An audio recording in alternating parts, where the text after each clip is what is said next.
షాద్ Nagar assembly నియోజకవర్గం రాజకీయ చరిత్రకు ప్రత్యేక స్థానం ఉంది.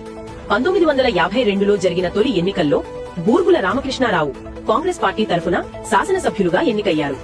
1957లో షాజహాన్ బేగం శాసనసభ్యురాలిగా గెలిచారు. తరువాత 1962లో దామోదర రెడ్డి, 1967లో కె నాగన్న, 1972లో ఎన్వి జగన్నాథం కాంగ్రెస్ పార్టీ తరఫున శాసనసభ్యులుగా ఎన్నికయ్యారు. 1978లో కిష్టయ్య భీష్వా విజయం సాధించారు.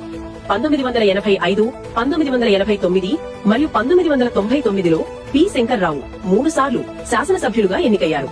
1985లో ఎం ఇందిరా తెలుగుదేశం పార్టీ తరఫున శాసనసభ్యురాలిగా గెలిచారు. 1994లో బక్కని నరసింహులు తెలుగుదేశం పార్టీ తరఫున విజయం సాధించారు.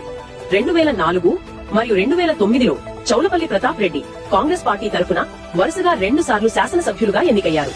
తెలంగాణ ఏర్పాటుకు తరువాత 2014 మరియు 2018లో అంజయ్య యాదవ్ ఎల్గనమోని తెలంగాణ రాష్ట్ర సమితి పార్టీ తరఫున 2 సార్లు గెలిచారు.